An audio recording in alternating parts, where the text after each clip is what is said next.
Hello dear students, how are you all? Welcome to the class 10th science subject session. In this session we will discuss about or we will start the first chapter of class 10th, that is chemical reactions and equations. Means इस chapter में हम chemical reactions and equations के बारे में discuss करेंगे. तो first topic जो है इस चैप्टर का है वो है बच्चे केमिकल रिएक्शन की डेफिनेशन. ठीक है. सो केमिकल रिएक्शन होती क्या है? केमिकल रिएक्शन मींस इसको हम रासायनिक क्रिया बोलेंगे. ठीक है. केमिकल रिएक्शन है. केमिकल रिएक्शन में क्या होता है, अक्सर आप लोगों ने देखा होगा जैसे हम खाना खाते हैं. ठीक है. तो खाना खाने के बाद क्या हमें गर्मी लगती है, जहाँ फिर खाना जो है डाइजेस्ट करता है. ठीक है. तो वो क्या उसमें उससे हमें एनर्जी मिलती है और वेस्ट प्रोडक्ट में वो जो बाकी वेस्ट प्रोडक्ट है वो in the form of faeces जो है वो निकल जाता है. ठीक है. ऐसे ही बच्चे रेस्पिरेशन प्रोसेस है. ऐसे ही आप लोगों ने देखा होगा कि अगर आयरन हवा में पड़ा है तो वो क्या है, ऑक्सीजन और जो भी मॉइस्चर होगा, ठीक है, उसके साथ रिएक्ट करने के बाद एक कॉम्प्लेक्स बना देता है. ठीक. जिसको हम ब्राउन कलर का कॉम्प्लेक्स बोलते हैं. और ये ब्राउन कलर का जो कॉम्प्लेक्स होता है ये क्या होता है, वहां पे रस्ट. ठीक है. इसका मतलब यहाँ पे क्या है, रस्ट लग जाती है, मतलब जंग लग जाता है आयरन को. ठीक है. तो वो भी क्या प्रोसेस है, वो रस्टिंग ऑफ आयरन, वो भी एक केमिकल रिएक्शन ही है. मतलब यहाँ पे हुआ क्या कि एक सब्सटेंस से दूसरा सब्सटेंस जो है वो बन गया, और नया जो सब्सटेंस है उसकी प्रॉपर्टीज जो पुराना वाला सब्सटेंस है उससे बिल्कुल क्या होंगी, अलग होगी. ठीक है. So we will write here the definition of chemical reaction, that the process in which the new substances with new properties are formed from one और मोर सब्सटेंसेस. ठीक है. उसको हम क्या बोलते हैं, केमिकल रिएक्शन. अब इसमें जैसे यहाँ पे देखो ये दो हमने ये फर्स्ट और सेकंड कंपोनेंट है. ठीक है. ये दोनों आपस में क्या है, रिएक्ट कर रहे हैं. इनको अब बच्चे बोलते हैं रिएक्टेंट्स. जो सब्सटेंस केमिकल रिएक्शन करते हैं, जहाँ केमिकल रिएक्शन में हिस्सा लेते हैं, उनको हम क्या बोलते हैं, रिएक्टेंट्स. क्या बोलते हैं, रिएक्टेंट्स. ये दोनों रिएक्टेंट्स हैं. और जो सब्सटेंस यहाँ पे फाइनल प्रोडक्ट बनता है, मतलब जो फाइनल सब्सटेंसेस बनते हैं, ठीक है, जो substance after the chemical reaction वहां पे बनते हैं, उनको हम बोलते हैं प्रोडक्ट. वो क्या होते हैं, प्रोडक्ट्स. ठीक है. तो न्यू प्रोडक्ट्स जो हैं, मतलब new substances are formed in case of chemical reaction. ठीक है. एग्जांपल यहाँ पे हमने ये तीन तो डिस्कस कर ली कि डाइजेशन ऑफ फूड, ये भी केमिकल रिएक्शन है. रेस्पिरेशन, ये भी एक केमिकल रिएक्शन है. रस्टिंग ऑफ आयरन भी एक केमिकल रिएक्शन है. ऐसे बच्चे बर्निंग ऑफ मैग्नीशियम, दिवाली के दिनों में आप लोगों ने जो है फुलझड़ियां चलाई होंगी तो उसमें मैग्नीशियम ही होता है. ठीक है. वो मैग्नीशियम जब बर्न करता है in the presence of air, तो वहां पे व्हाइट कलर का पाउडर जो है वो बन जाता है, जिसे हम बोलते हैं मैग्नीशियम ऑक्साइड. ठीक है. तो बर्निंग ऑफ मैग्नीशियम रिबन, ये भी एक केमिकल रिएक्शन है. ऐसे बच्चे फॉर्मेशन ऑफ कर्ड. ठीक है. तो कर्डलिंग ऑफ मिल्क जो है वो भी एक केमिकल रिएक्शन प्रोसेस है, जिसमें न्यू सब्सटेंसेस बन जाते हैं जिनकी प्रॉपर्टीज जिनसे वो बने हैं उनसे क्या होती है, डिफरेंट. क्या होती है, डिफरेंट. ओके. सो ये तो है बच्चे केमिकल रिएक्शन की डेफिनेशन. ये आई थिंक आप लोगों को समझ आ गई होगी. आओ, अब होता क्या है, केमिकल रिएक्शन हमें पता कैसे चलती है कि केमिकल रिएक्शन हो गया भाई. अब सबसे पहले तो वहां पे बच्चे स्टेट ऑफ जो भी मैटर होगा उसकी स्टेट ही चेंज कर जाती है. ठीक है. लाइक हम यहाँ पे एग्जांपल लेते हैं. Like we have carbon. Carbon जो है आप लोगों को पता है सॉलिड स्टेट में होता है. अब उसको हमने क्या यहाँ पे हीट अप किया, किसकी प्रेजेंस में, उसकी बर्निंग की. जब बर्निंग हुई ऑक्सीजन की, क्योंकि ऑक्सीजन बर्निंग के लिए रिक्वायर्ड होती है. जैसे ही उसकी बर्निंग हुई तो यहाँ पे क्या है, कार्बन डाइऑक्साइड बन गई. ठीक है. जो कार्बन डाइऑक्साइड गैस की फॉर्म में इवॉल्व कर गई. ठीक. इसका मतलब यहाँ पे क्या है, जो कार्बन था सॉलिड फॉर्म में, वो बन गया बच्चे गैसीय स्टेट में. ठीक है. कार्बन डाइऑक्साइड के रूप में. तो इसका मतलब यहाँ पे स्टेट ऑफ मैटर है वो चेंज कर जाती है. सेकेंडली उसका कलर चेंज कर जाता है. अब कलर के लिए आप एग्जांपल ले लो. सपोज आपके पास है जिंक. ठीक है. Zinc in the form of solid. इसको आपने रिएक्ट करवाया सपोज कॉपर सल्फेट के साथ. किसके साथ, कॉपर सल्फेट के साथ. कॉपर सल्फेट का कलर बच्चे होता है ब्लू. ठीक है. जैसे यहाँ पे रिएक्शन होता है, होना क्या है, मेटल ने मेटल को रिप्लेस कर देना है. ठीक है. जो मोर रिएक्टिव मेटल होती है लेस रिएक्टिव मेटल को डिस्प्लेस कर जाती है. इसके बारे में हम डिस्कस बाद में करेंगे, लेकिन यहाँ पे हम सिर्फ कलर चेंज की बात करेंगे. तो बच्चे जो blue colour of copper sulphate है, ये फेड करना शुरू कर जाता है, मतलब कम होना शुरू हो जाता है, और कॉपर का डिपोजिशन नीचे हो जाती है, बीकर के नीचे बैठ जाता है वो, ठीक है। और जो ब्लू कलर है वो धीरे धीरे यहाँ पे कलरलेस जिंक सल्फेट, मतलब न्यू सब्सटेंसेस बन गए, उसमें चेंज कर जाता है, ठीक है। तो इसका मतलब हुआ केमिकल रिएक्शन है also involve the change in colour, ठीक है। और उसके बाद बच्चे टेम्परेचर चेंज भी होता है, जैसे डाइजेशन ऑफ फूड है, फूड खाने में क्या है, एक्सोथर्मिक प्रोसेस होता है, ठीक है। एक्सोथर्मिक प्रोसेस का मतलब होता है जहाँ पे हीट रिलीज करती है, जब हम खाना खाते हैं तो हमें हमारी बॉडी को क्या हीट मिलती है, ठीक है। तो डाइजेशन ऑफ फूड, वहां पे क्या है, टेम्परेचर चेंज कर गया, ठीक है, डाइजेशन ऑफ फूड। ओके जी, ऐसी बात की भी बहुत सारी एग्जांपल्स हैं। यहाँ पे भी देखो जैसे ही ये टेम्परेचर चेंज करेगा तो यहाँ पे भी केमिकल रिएक्शन होगा, ठीक है। तो केमिकल रिएक्शन के बाद जो टेम्परेचर चेंज करता है, ठीक है, तो वो change in temperature also involve in the case of chemical reaction. Similarly बच्चे यहाँ पे एवोल्यूशन ऑफ गैस, ठीक है, जैसे ये वाली एग्जांपल करी कि कार्बन ऑक्सीजन के साथ रिएक्ट किया तो कार्बन डाइऑक्साइड बन गई।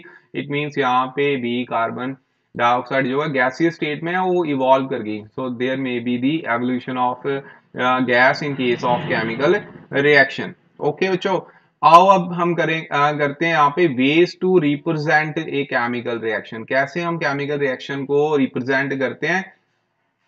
सबसे पहले देखो इसकी दो फॉर्म्स होती हैं, ठीक है, सभी ने याद रखना है। एक होती है बच्चे वर्ड इक्वेशन, मतलब शब्दों में, ठीक है, और एक होती है केमिकल इक्वेशन, ठीक है।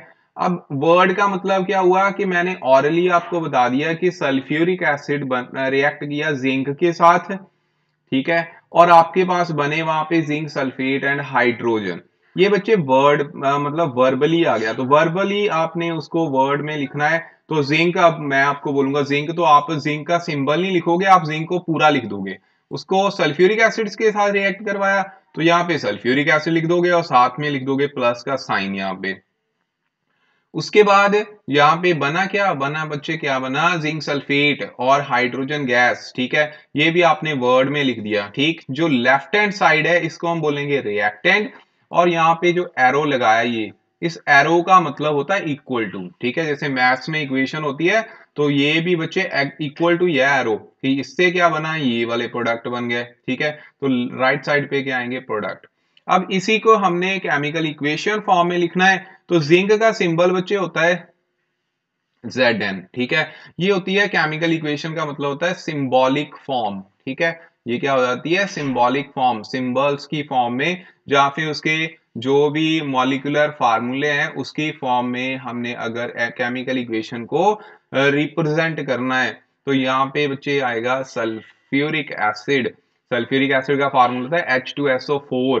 ये दोनों रिएक्टेंट हो गए, एरो प्रोडक्ट का क्या बना यहाँ पे, जिंक सल्फेट। जिंक सल्फेट का फार्मूला है ZnSO4 plus hydrogen gas. Okay जी, so these are the ways to represent a chemical reaction. First हो गया वर्ड इक्वेशन, सेकंड है केमिकल इक्वेशन। केमिकल इक्वेशन होती है in the form of symbols और molecular formulas involve in the chemical reaction.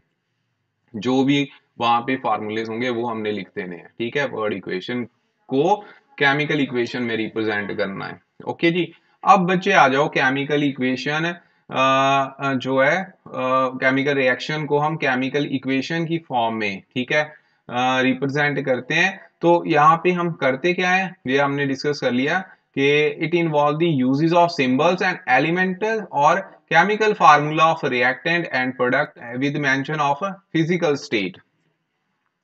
ये आप लोगों ने लिखा है यहाँ पे, केमिकल इक्वेशन थी।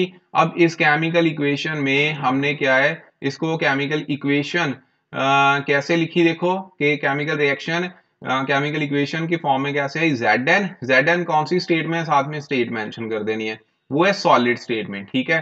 और साथ में सल्फ्यूरिक एसिड, सल्फ्यूरिक एसिड कौन सी स्टेट में है, मान लो इसका एक्वस सोल्यूशन है। यहाँ पे एक्वस होता है, एक का मतलब होता है एक्वस, यानी कि डाइल्यूट किया हुआ है। बना क्या, जिंक सल्फेट, ये भी क्या बना बच्चे, एक्वा सोल्यूशन, और साथ में यहाँ पे बनी हाइड्रोजन गैस, ठीक है। और उसके साथ लगा दिया ऐसे एरो कि ये एवोल्यूट कर रही है, ठीक है। तो ये लेफ्ट हैंड साइड आपकी होगी रिएक्टेंट की और राइट हैंड साइड आपकी होगी प्रोडक्ट की, ठीक है। तो reactant changes into product in the chemical reaction, तो उसको हमने इक्वेशन की फॉर्म में इन द फॉर्म ऑफ सिंबल्स लिख लिया। ठीक, अब बच्चे उसमें एक और चीज होती है, अगर कोई रिएक्शन में कोई नेसेसरी कंडीशंस है, जैसे टेम्परेचर है, प्रेशर है, या फिर कोई कैटलिस्ट ऐड करना है, ठीक है, कैटलिस्ट की बाद में बात करेंगे, तो वो भी हमने एरो के ऊपर लिखने होते हैं। ठीक है, कहाँ लिखने होते हैं? एरो के ऊपर। अब इसके लिए हम एक एग्जांपल लेते हैं। मान लो आपने यहाँ पे हमने लिखा है, हम पूरा इसको डेमोस्ट्रेट करते हैं। सपोज आपके पास है यहाँ पे नाइट्रोजन, ठीक है, नाइट्रोजन है गैसीय स्टेट में। अब उसको रिएक्ट किसके साथ करवाया? हाइड्रोजन के साथ। ठीक है, कितनी रेशो में? 1 part of nitrogen 3 part of hydrogen. जैसे आपने रिएक्ट करवाया, यहाँ पे बच्चे बने अमोनिया। ठीक है, क्या बना? अमोनिया, जो बना गैसीय स्टेट में। ठीक, अब ये तो होगी केमिकल इक्वेशन, केमिकल रिएक्शन की। ठीक है, वर्ड प्रॉब्लम में वर्ड इक्वेशन को हमने केमिकल इक्वेशन की फॉर्म में लिख लिया। अब यहाँ पे जो एरो है, ये इक्विलिब्रियम का साइन होता है। एरो पे बच्चे यहाँ पे आएगा आयरन। ठीक है, आयरन जो है, आयरन काम करता है कैटलिस्ट का। ठीक है, कैटलिस्ट क्या होते हैं? जो रिएक्शन की स्पीड को कम करते हैं या ज्यादा करते हैं, उसको हम कैटलिस्ट बोलते हैं। इसके बारे में बाद में बात करेंगे। और साथ में है बच्चे ये मॉलिबेडनम। मॉलिबेडनम क्या है? ये एक्टिवेटर होता है। ठीक है, एक्टिवेटर का काम क्या होता है? इस कैटलिस्ट को एक्टिवेट कर देना। ठीक है, और साथ में बच्चे इसकी temperature condition and pressure condition. जो टेम्परेचर है अराउंड यहाँ पे बच्चे 700 केल्विन होता है, और जो प्रेशर है वो होता है 300 एटमॉस्फेरिक प्रेशर। तो ये सारी कंडीशंस हमने यहाँ पे क्या है? मेंशन कर दी एरो के ऊपर। ओके, तो इसीलिए यहाँ पे भी पॉइंट लिखा हुआ है। अब एग्जांपल आप एक और ले लो कि सपोज मैग्नीशियम जो है ऑक्सीजन के साथ बर्न करता है, और बना क्या? Magnesium oxide. मैग्नीशियम ऑक्सीजन के साथ रिएक्ट करा, मैग्नीशियम ऑक्साइड बन गया। ठीक, अब बच्चे यहाँ पे एक लॉ आता है, इसको बोलते हैं हम law of conservation of mass. इसका मतलब क्या होता है कि जो मैटर है, मैटर को हम ना तो बना सकते हैं, ना ही उसको डिस्ट्रॉय कर सकते हैं किसी भी केमिकल रिएक्शन में, बट एक फॉर्म से दूसरी फॉर्म में हम उसको चेंज कर सकते हैं। Means matter can neither be created nor be destroyed in a chemical reaction, but it can change from one form to another। ठीक है, तो इसका मतलब यहाँ पे, इसका मतलब क्या हुआ? लॉ ऑफ मास एक्शन क्या रिप्रेजेंट करता है कि जितने एलिमेंट रिएक्टेंट वाली साइड है, उतने ही एलिमेंट क्या है? प्रोडक्ट वाली साइड भी होने चाहिए। ठीक है, क्योंकि मास जो है वो ना ही चेंज करता है, ना ही वो बनता है अपने आप, ना ही वो क्या डिस्ट्रॉय करता है केमिकल रिएक्शन में। तो यहाँ पे हम क्या लिखेंगे कि जो जितने नंबर ऑफ जो एलिमेंट्स हैं involve in the chemical reaction, वो रिएक्टेंट साइड है, वो सारे के सारे प्रोडक्ट साइड भी होने चाहिए। जैसे यहाँ पे देखो 2 मैग्नीशियम है, यहाँ भी 2 मैग्नीशियम है, यहाँ 2 ऑक्सीजन है, यहाँ भी 2 × 1 2 ऑक्सीजन है। ठीक, तो ये है बच्चे बैलेंसिंग। इसे हम बोलते हैं क्या है? इसे हम बोलते हैं बैलेंसिंग। ठीक है, क्या बोलते हैं? बैलेंसिंग। तो बैलेंसिंग होती क्या है कि नंबर ऑफ एटम्स जो है ऑन दी बोथ साइड जो है वो सेम होने चाहिए। ठीक, अब बच्चे बैलेंसिंग करते कैसे हैं? ये पेपर में आता है आपको। हम एक एग्जांपल लेते हैं, उसके बाद हमने फिनिश कर देना। नेक्स्ट टॉपिक हम नेक्स्ट वीडियो में ही करेंगे। तो अब होता क्या है, जो बैलेंसिंग है इक्वेशन की, इक्वेशन को बैलेंसिंग करने के बच्चे मेथड तो बहुत सारे हैं। ठीक है, एक मेन जो है वो तो हम यहाँ पे जो आपको सिलेबस में है वो है बच्चे हिट एंड ट्रायल मेथड। ठीक है, कौन सा है? Hit and trial method. इसके बाद अगर आपके पास आप में से कोई साइंस स्ट्रीम लेगा 11th में, तो उनको बच्चे आएगा पार्शियल इक्वेशन मेथड। ठीक है, पार्शियल इक्वेशन मेथड के अकॉर्डिंगली हमने क्या है उसको बैलेंसिंग करनी होती है। ठीक, तो हिट एंड ट्रायल मेथड क्या है? हिट एंड ट्रायल मेथड का मतलब है बाय एनी मींस, किसी भी तरीके से आपने उसको बैलेंसिंग करनी है। ठीक, तो अब आपके पास यहाँ पे एग्जांपल है कि आयरन वाटर के साथ रिएक्ट किया और यहाँ पे बनाया Fe3O4। ठीक है, Fe3O4 का मतलब क्या होता है? FeO और डॉट Fe2O3। ठीक है, इसका नाम बच्चे फेरिसो फेरिक ऑक्साइड होता है, या मैग्नेटाइट भी बोलते हैं इसे। ठीक है, और साथ में यहाँ पे क्या है? आयरन सॉरी हाइड्रोजन गैस जो है वो एवॉल्व कर रही है। ठीक, अब यहाँ पे इनसाइड के बॉक्स, जो भी बॉक्स है, ठीक है, इसमें इसको हमने क्या बैलेंसिंग करना है। अब बैलेंसिंग कैसे करनी है बच्चे? बैलेंसिंग करने का भी होता है, सबसे पहले आप क्या करोगे, आप इस तरीके से, जैसे ये टेबल बना है, अब टेबल को समझ लो, सपोज यहाँ पे कुछ नहीं है अभी, ठीक है, ये कुछ नहीं है, इसको नहीं आपने करना। यहाँ पे एलिमेंट लिख लेने, यहाँ पे लिख लेने number of atoms at reactant side, number of atoms at product side, ठीक है। अब यहाँ पे एलिमेंट है आयरन, ठीक है, hydrogen and oxygen, hydrogen and oxygen, ठीक। अब आयरन कितने हैं यहाँ पे देखो, रिएक्टेंट साइड 1, यहाँ 1 लिख लिया। हाइड्रोजन कितने हैं बच्चे 2, ठीक है। ऑक्सीजन कितने हैं 1, ओके। अब ये सेम जो है आपके प्रोडक्ट साइड भी आने चाहिए, बट प्रोडक्ट साइड है कितने, देखो यहाँ पे है 3, यहाँ कितने हैं 4, और यहाँ कितने हैं 2। बैलेंसिंग बैलेंस तो नहीं है, ठीक है, अब इनको बैलेंस करना पड़ेगा, ठीक है। कैसे करना है? By hit and trial method. सो करें, ओके। कैसे करते हैं, आओ। सबसे पहले तो आप उस नंबर को इक्वलाइज करोगे, नंबर ऑफ एटम्स को of an element which has maximum number, ठीक है, जो मैक्सिमम नंबर में है, ठीक है, सबसे ज्यादा नंबर में है। अब उसको बैलेंस करना है कि कैसे करोगे। अब देखो यहाँ पे सबसे मैक्सिमम नंबर में क्या था, देखो इक्वेशन में ऑक्सीजन है, ऑक्सीजन कितने हैं यहाँ पे 4, ठीक है। यहाँ पे ऑक्सीजन 4 है, तो आपने इधर भी कितने कर देने, 4 कर देने, ठीक है। अगर 4 करने, यहाँ ऑक्सीजन 4 थे, तो यहाँ आपने क्या किया, मल्टीप्लाई कर दिया। मतलब आपके पास इक्वेशन ये थी, ऐसे थी ये, Fe3O4.H2, ठीक है। अब यहाँ पे ऑक्सीजन है 4, और यहाँ भी आपने 4 कर दिए, ठीक है, 4 आ गए। अब यहाँ पे 4 आ गए, तो हाइड्रोजन, हाइड्रोजन को बाद में बैलेंस करेंगे, पहले हम आयरन को बैलेंस करेंगे। आयरन यहाँ पे कितने हैं देखो 3, इधर कितने हैं 1 ओनली, इसका मतलब इसको 3 के साथ मल्टीप्लाई कर दिया। सेकंड स्टेप में हमने आयरन को इक्वलाइज कर दिया, फर्स्ट में हमने क्या किया, ऑक्सीजन को बैलेंस कर दिया। अब हाइड्रोजन गिनो, इधर कितने हैं देखो, इस साइड हो गए बच्चे 4 इंटू 2, 4 ये, 4 इंटू 2 कितने हो गए 8 हाइड्रोजन, ठीक है। और दूसरी साइड कितने हैं 2 ओनली, तो इसका मतलब यहाँ पे भी क्या है 4 से मल्टीप्लीकेशन हो जाएगी, ठीक है। तो इधर भी हमने क्या मल्टीप्लीकेशन कर दी। अब number of atom on the both side means reactant side और प्रोडक्ट साइड क्या है, इक्वल हो गए हैं, ठीक है। तो ये आपकी होगी बैलेंस्ड इक्वेशन, ये क्या होगी, बैलेंस्ड इक्वेशन। अब इस बैलेंस्ड इक्वेशन में हमने क्या करना है, इसमें इनकी फिजिकल स्टेट भी डाल देनी है। आयरन अब यहाँ पे सॉलिड स्टेट में है, ठीक है। जो वाटर है गैसियस स्टेट में, Fe3O4 जो है ये भी सॉलिड स्टेट में, हाइड्रोजन गैसियस स्टेट में, साथ में ऐसे एरो भी लगा देना। ओके बच्चों, तो अगर यहाँ पे जो नेसेसरी कंडीशंस है, जैसे टेम्परेचर, प्रेशर, कैटलिस्ट, वो हमने यहाँ पे एरो के ऊपर लिख देनी है, अगर आपको गिवन है तो, ठीक है, अगर आपको पता है तो। अदरवाइज बैलेंसिंग ऐसे ही होनी है, ठीक है जी। सो ये था बच्चे आपका फर्स्ट टॉपिक, जिसमें हमने किया balancing of equation, chemical reaction के बारे में पढ़ा और बैलेंसिंग की है, ठीक है।